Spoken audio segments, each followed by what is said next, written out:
سلام به همه عزیزان، به کانال مرساک خوش اومدید. من تو این کانال هر چی که توی درس و دانشگاه بهم یاد میدن به اضافه چیزایی که خودم تحقیق میکنم و یاد میگیرم و میام با شما به اشتراک میذارم. امروز میخوام درباره یک موضوع جذاب صحبت کنم و اون هست خودشیفتگی پنهان. شاید اسم خودشیفتگی آشکار رو شنیده باشید. همون آدمایی که همیشه خودشونو بزرگ میکنن، دنبال توجه و تحسین بقیه هستن. اما یه نوع خودشیفتگی دیگه هم داریم که بهش میگن خودشیفتگی پنهان. اول یه تاریخچه کوتاه بگم. اختلال شخصیت خودشیفته اولین بار توی سال 1968 توی DSM معرفی شد. اون موقع فقط درباره خودشیفتگی آشکار صحبت میشد. اما تو دهه 1980 تا 90 روانشناسایی مثل جیمز مسترسون و هاینز کوهات متوجه شدن که یه نوع دیگه ای از خودشیفتگی وجود داره که خیلی زیرپوستی تره. اسمشو گذاشتن خودشیفتگی پنهان. این افراد به جای خود بزرگبینی مستقیم بیشتر با رفتارهای غیر مستقیم مثل حساسیت زیاد به انتقادها، قربانی نمایی و دستکاری روابط خودشون رو نشون میدن. حالا من میخوام تو این ویدیو 10 تا رفتار رایج با افراد رو با شما به اشتراک بذارم. بریم سراغش. اولین مورد تغییر تقصیر از طریق انتقاد هستش. وقتی این افراد مورد انتقاد قرار میگیرن به جای قبول اشتباهشون سعی میکنن تقصیر رو بندازن گردن منتقد. چرا؟ چون فکر میکنن اگه من بهت حمله کنم خودم آروم میشم. یه مثلا فکر کنی کسی به خاطر اشتباهش توی کار انتقاد میشنوه، بعد به همکارش میگه که تو خودت هفته پیش یه اشتباه بزرگی رو کردی و کسی به چیزی نگفت. دومین مورد اتهامات نادرست همراه با قربانی نمایی هستش.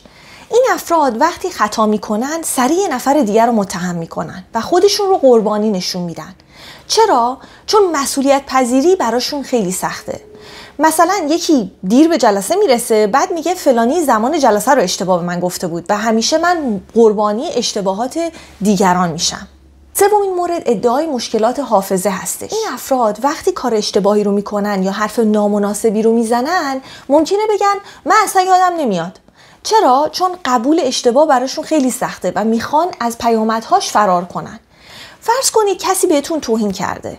وقتی ازش توضیح میخواید میگه من یه همچین چیزی رو یادم نمیاد که اصلا گفته باشم و خلاصه اصلا زیر بارش نمیره.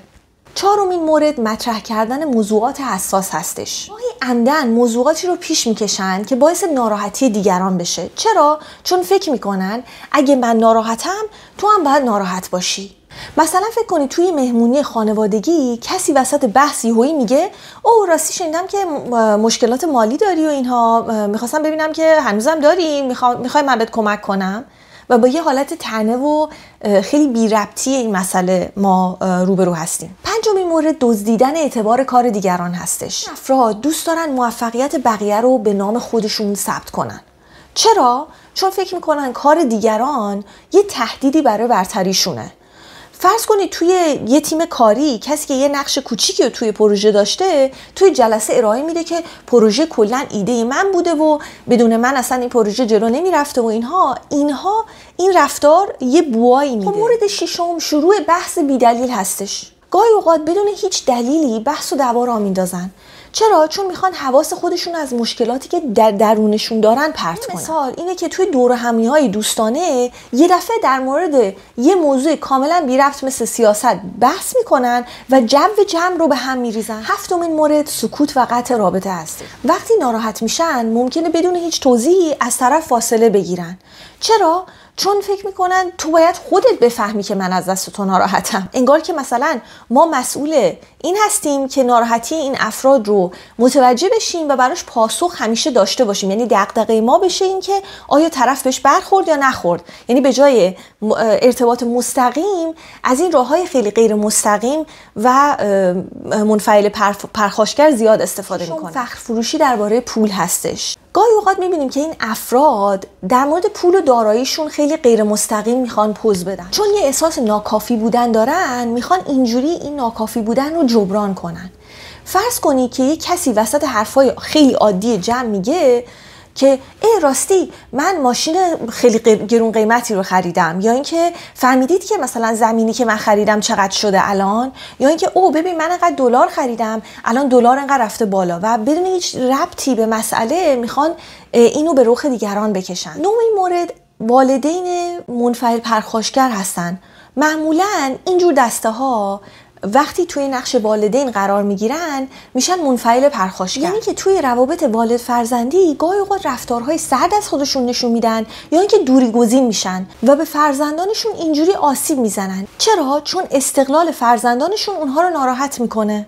فرض کنید یه والدی وقتی فرزندش موفق میشه میگه که خوب شد این یه بار خراب نکردی یا، ولی بازم ممکنه دفعه بعد انقدر خوششانس نباشی. یعنی به جای اینکه با فرزندشون بیان و از این موفقیتش لذت ببرن و جشن بگیرن، برعکس حرفای این مدلی عجیب غریب میزنن. دهمین مورد اینه که اعتماد به نفس موقتی در محیط‌های اجتماعی دارن. توی جمع‌های اجتماعی ممکنه موقتاً شبیه خودشیفته‌های آشکار رفتار کنن. چرا؟ چون میخوان ضعف‌هاشون رو پنهان کنن. فرض کنید یه کسی که معمولاً ساکته توی مهمونی شروع میکنه به تعریف‌های اغراق‌آمیز در مورد موفقیتاش، این چنانه چنینه، من این کارو کردم اون کارو کردم، که یه دفعه میبینیم از یه آدمی که اصلا معمولاً حرف نمیزنه داره همش از دستاورداش صحبت میکنه و شبیه خودشیفته آشکار داره رفتار میکنه. خب حالا برسیم به جنبندی. خودشیفتگی پنهان یه نوع پیچیده از شخصیت خودشیفته هستش که بیشتر از راه‌های غیر مستقیم خودش رو نشون میده. شناخت این رفتارها و افکار میتونه کمکمون کنه تا مرزهای سالمی رو با این افراد توی روابطمون داشته باشیم. فقط حواستون باشه که اطلاعات این ویدیو برای تشخیص نیست و کار تشخیص فقط توسط متخصصین روانشناسی و رواندرمانی انجام میشه. اما امیدوارم اطلاعات این ویدیو تونسته باشه شما رو کمی آگاهتر و کنجکاوتر کرده باشه تا درک بهتری رو از این موضوع داشته باشید. دوستای عزیز، خیلی ممنونم که تا اینجای ویدیو همراه من بودید. امیدوارم که مطالب این ویدیو براتون جالب بوده باشه. اگه کسی رو میشناسید که میتونه از این مطالب استفاده کنه، لطفاً براش بفرستید. اگه که پیشنهاد یا انتقادی دارید یا نظری دارید، حتما توی کامنت ها برای من بنویسید. تا ویدیوی بعد، روز و روزگار خوش.